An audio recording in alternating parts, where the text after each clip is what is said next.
Only one cigarette, Chesterfield, gives you mildness plus no unpleasant aftertaste. What every smoker wants. Buy Chesterfield, Chesterfield, the one that proves its taste. Get Chesterfield, a milder, plus no aftertaste. So pull, open a pack, and give them a sniff. Then you'll smoke them.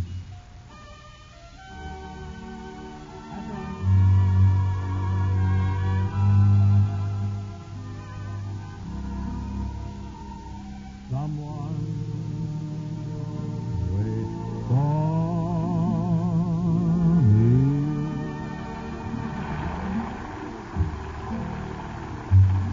This is Ken Carpenter, welcoming you to the Bing Crosby Show for Chesterfield. Produced and transcribed in Hollywood with John Scott Trotter and his orchestra, Judd Collins with the Mares and Bing's guests, Bert Wheeler and Walter O'Keefe. And now, folks, we bring you a man who today is celebrating his birthday, Bing Crosby. Hey, you're right. Ken, no kidding. This is my birthday. And a happy birthday. Well, Bing, what's new? Well, not me, I can assure you. Oh, now, Bing. I have been around, shall we say. Blue. We all feel a little older on our birthday. Oh, I feel great, feel fine, but this particular birthday presents something of a problem to me. In fact, almost an ordeal. Ordeal? What do Yeah, you mean? well, Dixie's over in Europe, you know, so the 4 kids, they baked me a cake this year. Oh, how sweet. Isn't that What nice? kind of cake the boys bake? Chocolate nuts, and the way it hefts, I think there's a few bolts in it, too. A Stilson wrench may be concealed under the Well, top. after all, the kids meant well. Of course they did. I appreciate it, but I do wish they'd taken the trouble to learn how to make a frosting. What? Well, my birthday cake's the only one ever made that has mayonnaise rosettes on it.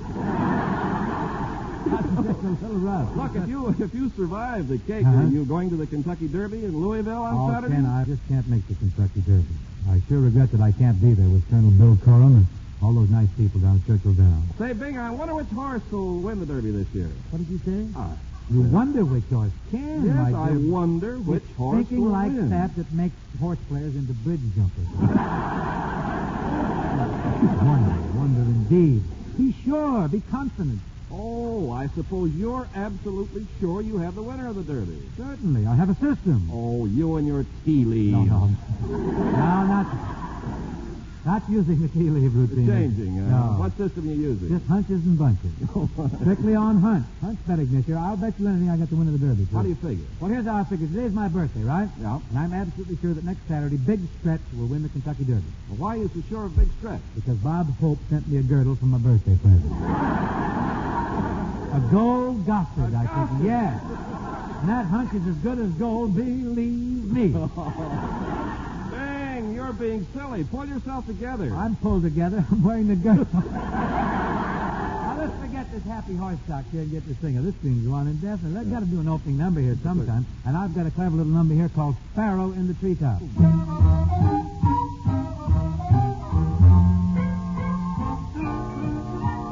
Sparrow in the treetop, sparrow in the treetop, he loves you.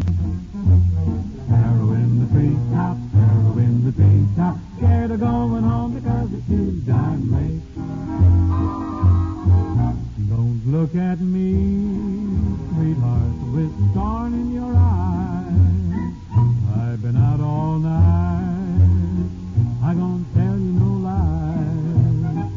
Stopped in one place, I heard him singing a song, like a lonely sparrow. I started singing along, just a singing tune in the treetop, all night sitting in the tavern.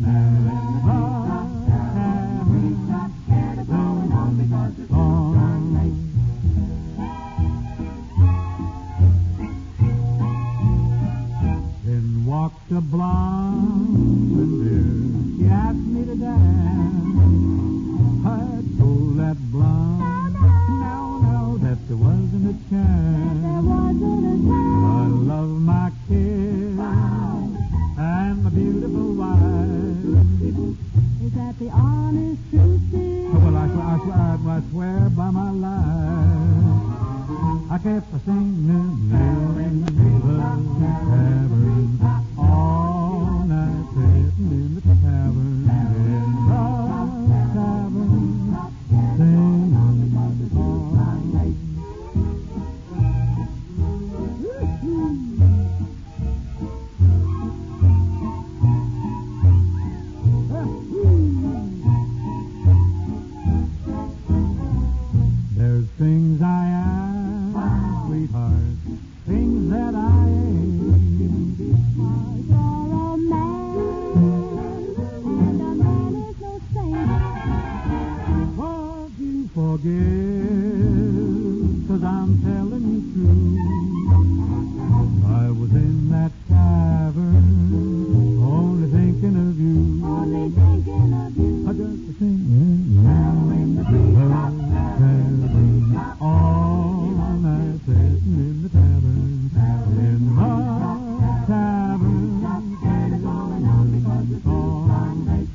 going home because it's too darn late.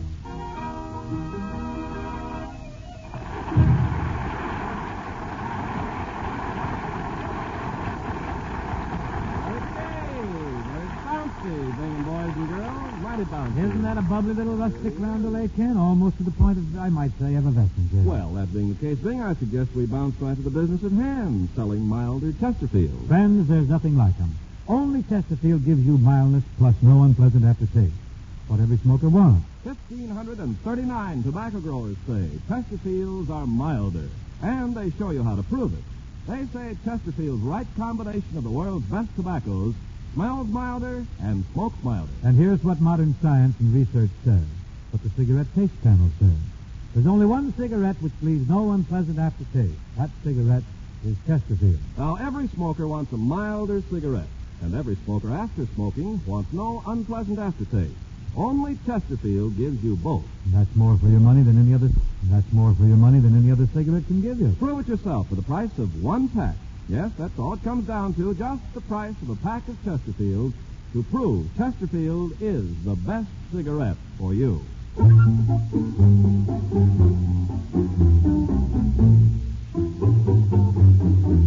Lovely thing, there's no, and I believe her, but oh, why do her eyes say she's done, she's done, she's done? That Fanny's moon is brighter than I, it must know something alright. That's why her eyes say she's done, she's done, she's done. We could go back and dance with the rest of the dancers, and yet I have a feeling that her heart's not in her answer. The lovely thing is no, but I'm not willing to go, not while her eyes say she's done, she's done, she's done. Siempre que te pregunto, ¿qué cuando come donde? Yo siempre me respondes, quizás, quizás, quizás. Oh, every señorita said no, said no, said no. But why do her eyes say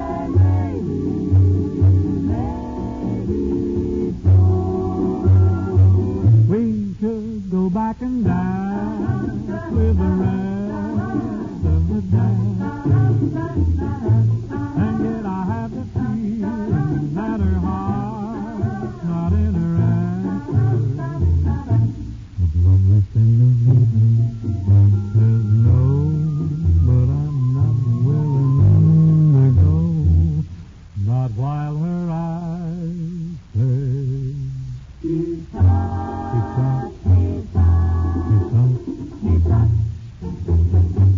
could be.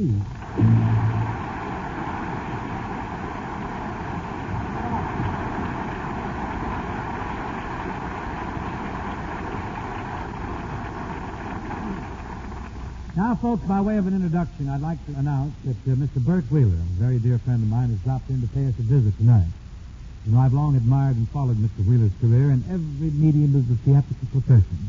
In vaudeville, musical comedy, pictures, radio, and during the past year, he's been leading the television league in guest appearances. Through the years, Bert has won the affection of everyone in show business. And as for myself, I love the little man. I really do. Here he is now, Bert Wheeler. Thank you very much. Thank you, ladies and gentlemen. And thank you, Bing, for that flattering introduction. Oh, Bert, there's no flattery intended there at all. I just gave you the acknowledgement a man of your talent and your background deserves. Look, Bing, you don't have to kid me with that big build-up. This program has important guest stars, and you're just trying to explain me to your sponsor. Oh, no. Get out. My sponsor's a dignified and cultured gentleman. He wouldn't listen to this clam bake. How do you know he doesn't listen? Well, we're still working, ain't we? gee, I wish I could get a sucker. I mean a sponsor like that. You don't want radio, Bert. Look at all those TV shows you've been doing. Every time I turn my dial, you come on. Then why do you keep turning your dial? Are you trying to lose me? No, I enjoy watching you. May I tell you something, Bert? You never look better. You look great. No kidding. Well, Bing, you're the guy who's really holding up. Not too saggy? No, not a bit. You know, when I first met you, you were just a kid out of college. You haven't changed a bit. I haven't? Nope, you've still got that same collegiate look about you. I noticed you've even gone back to a crew haircut.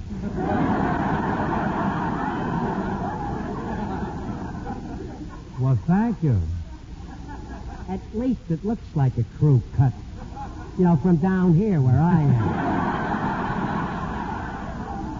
Well, don't nobody come up here. You know, Bert, I can still remember the vaudeville act you used to do. Bert and Betty Wheeler. Was that her name? Yes. Really, Bert and Betty.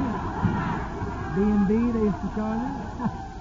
I'll never forget it. You used to lie across the footlights. You had a routine where you lie across the footlights and you used to tell the audience how to make home brew. Yeah, that's right, Bing. Is that just your act, Bert? I often wondered, did you really know how to make home brew? Why do you think I had to lie across the footlights? Remember those jokes you used to tell, Bert? Yeah, and Bing, since I've been listening to your program, I notice you remember them, too. Me? Yes, in fact, that's what I came here to see you about tonight. What do you mean?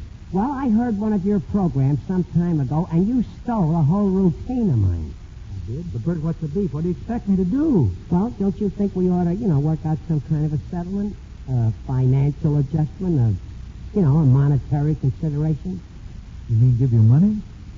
Please, Bing, let's keep this thing on a high level now.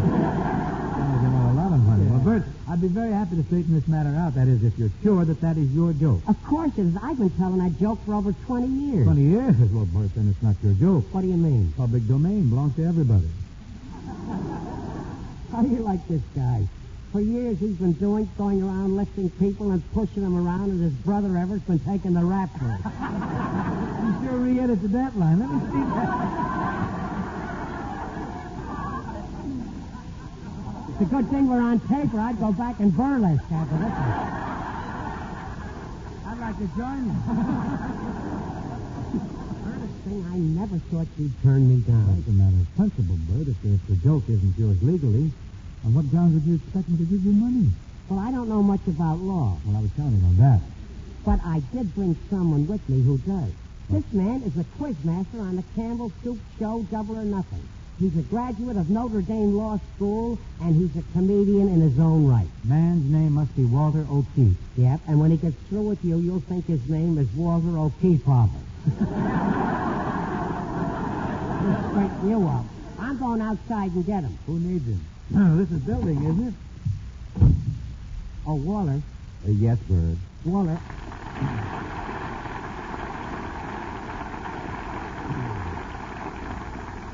Look, I was just talking with his nibs, and I think he's going to be a pretty tough cookie. Look, I won't have any trouble with him, Bert. Through the years, I've gotten to know the man and understand him. You see, Bing has one little idiosyncrasy that's characteristic of people who deal in high finance and astronomical figures. What's that? He's cheap. He is? But only when it comes to money. Gee, he never used to be like that. Well, he's got some now. But don't worry, Bert. I know how to get around it. I can handle Crosby. I know the law. I'll give him a fast nollie promptly. I'll give him a hot little habeas corpus, and we'll get the dough. I'll go in there and give him a big hello, a little sweet talk, and from then on, Bert, really, he's putty in my hand. Good luck, Walter. Walter! Well, how are you? Oh, Bing, a welcome like that, you make me as happy as a mosquito in a nudist camp. What's on your mind, Walter? Bing, I've never seen you looking better. How is the one and only Bing the greatest of them all? What's on your mind, Walter?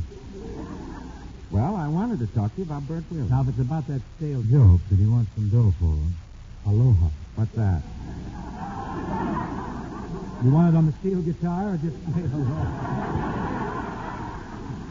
Well, if that's the way you're going to act... Now, Walter, don't fly. This cuts me deeply. Really, it does. I'm surprised and amazed at you taking sides with Wheeler against me. Look, Bert Wheeler has been a friend of mine for many years. Well, we've been pals too, Walter. And besides, when things were tough and breaks were against you, who did you always depend on to get you back on your feet?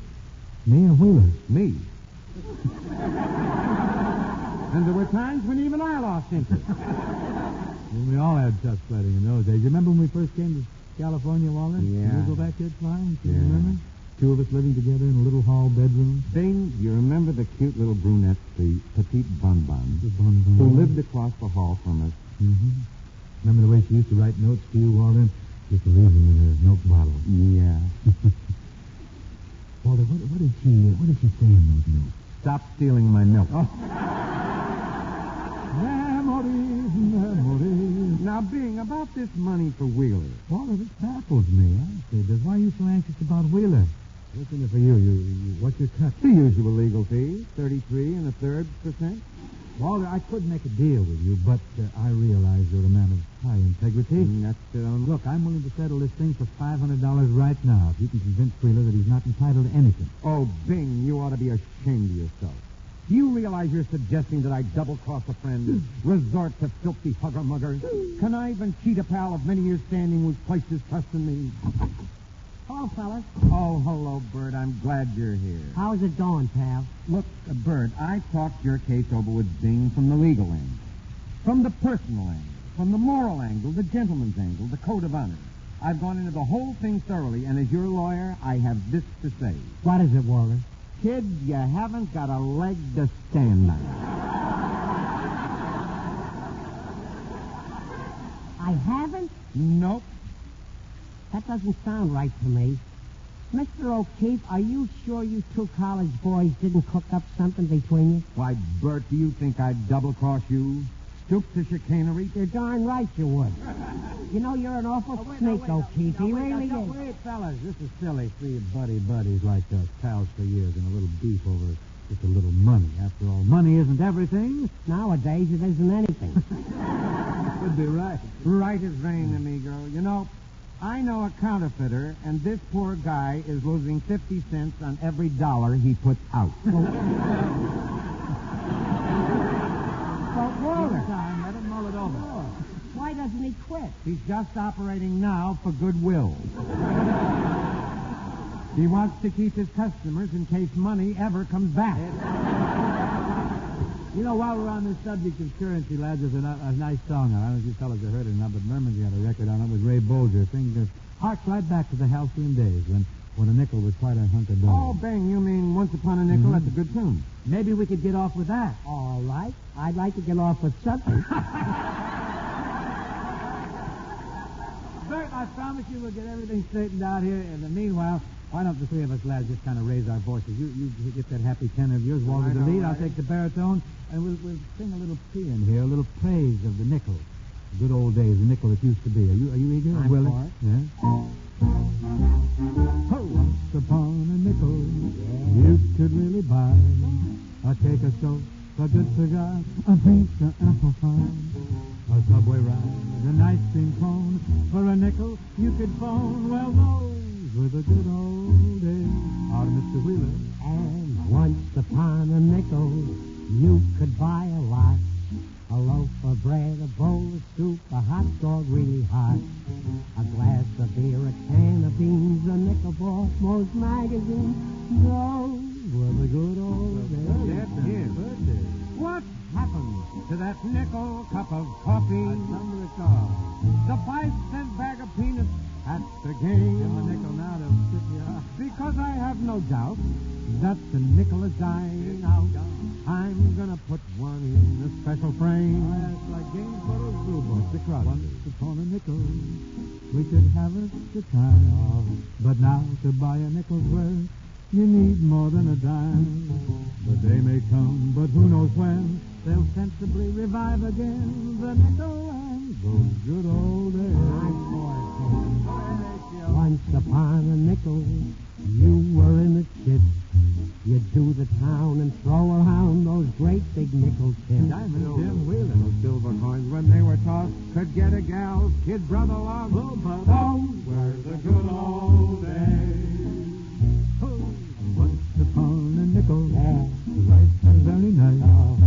A nickel box, the Iceman up with quite a chunk of ice. And those suppers at the automat. Weren't they gay? Oh, I laughed when they stole my hat. The good old days. Now the mighty buffalo upon the nickel. I get the pretty part. He's so ashamed that he has to hide his face. 'Cause the nickel shrunk so small, there's no room for him there at all. You know they're putting Mickey Mouse on in his place. Probably on Once when you earn nickels, you could just relax. Loaded. But out of every nickel now, 4 pennies go for tax. If you've got 50 cents to spend, a nickel beer, a toast, my friends, a nickel, and the good old days. Bring back the buffalo, The nickel and the good old days.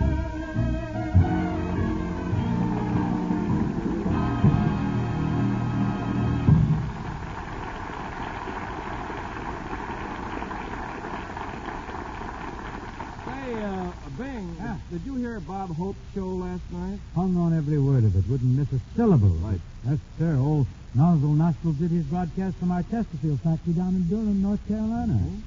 Isn't he brave to go down there again? Especially at tobacco planting time after what happened last spring. Last spring? What happened? Didn't you hear? No. Sound like Frank Gallup, don't I? Come as you have. Well, last year, Ken, Yes? a tobacco grower took one look at Hope's nose, and before he could say anything, he was hitched to a mule, and he plowed up 8.5 acres of the south border. Well, one thing, you don't need a nose like Bob Hope's to make your Chesterfield mildness. No, indeed. All you have to do is open a package of Chesterfield, take a whiff of that famous milder aroma, and because tobaccos that smell milder smoke milder, that aroma is your guarantee that Chesterfield smoke milder. Or, to put it musically, By Chesterfield, Chesterfield, the one that proves its case. Yes, Chesterfield, the milder, milder, plus no aftertaste. Oh, open up top and give 'em a sniff. Then you smoke 'em.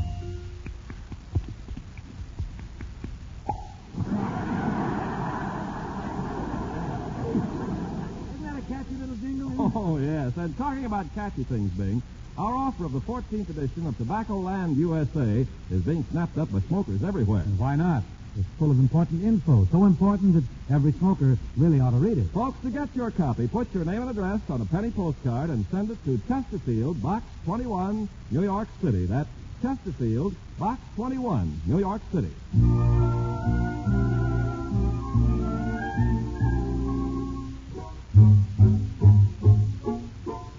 When the sun in the morning peeps over the hill and kisses the roses round my windowsill, then my heart fills with gladness when I hear the trill of the birds in the treetops on Mockingbird Hill. Tra-la-la, twiddly-dee, it gives me a thrill to wake up in the morning to the mockingbird trill. Tra-la-la, twiddly-dee, there's peace and goodwill. You're welcome as the flowers on Mockingbird Hill. Got a 3-cornered plow and an acre to till, and a mule that I bought for a $10 bill. There's a tumble-down shack and a rusty old mill, but it's my home, sweet home, up on Mockingbird Hill. La-la-la, dee-dee-dee, it gives me a thrill. Baby, Wake up in the morning to the mockingbird song. La-la-la, dee-dee-dee, there's peace and goodwill. Welcome in the flowers on Mockingbird Hill. when it's late in the evening, I climb up the hill and survey all my kingdom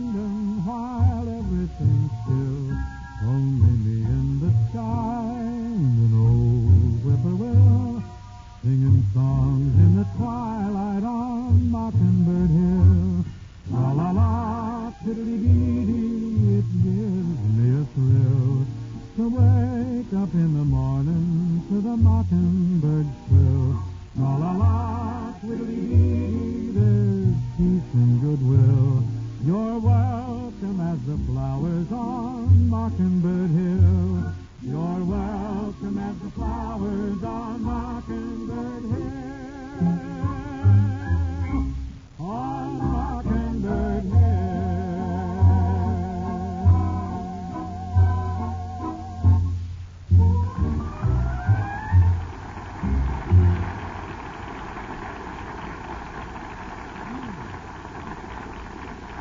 Thank you, folks. Thank you very much. And that just about wraps up this little tortilla for tonight.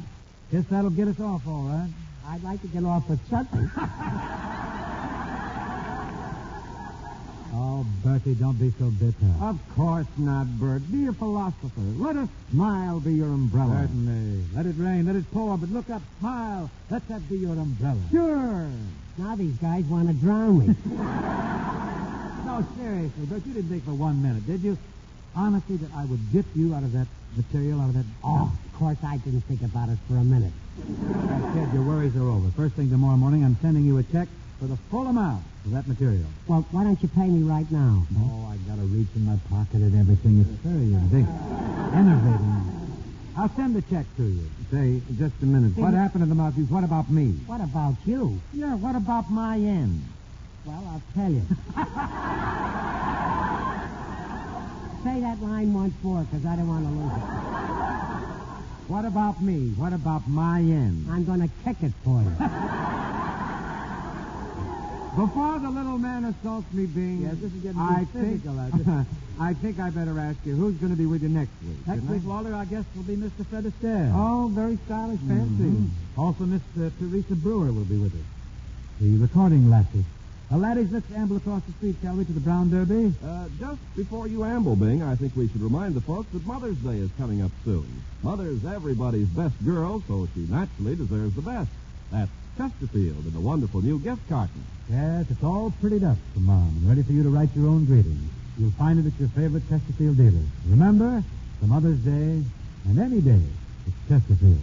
See you next week for Chesterfield, folks. The best cigarette for you to smoke.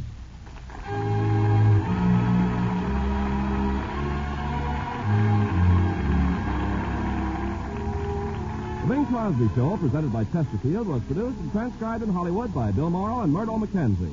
Tune in next week and hear Bing and his guests, Mr. Fred Astaire and Miss Teresa Brewer. Ladies and gentlemen, support United Cerebral Palsy. Give them the treatment centers, the rehabilitation schools, the doctors, nurses, physical therapists they need. Dig way down deep and send a generous contribution to United Cerebral Palsy Association, 50 West 57th Street, New York.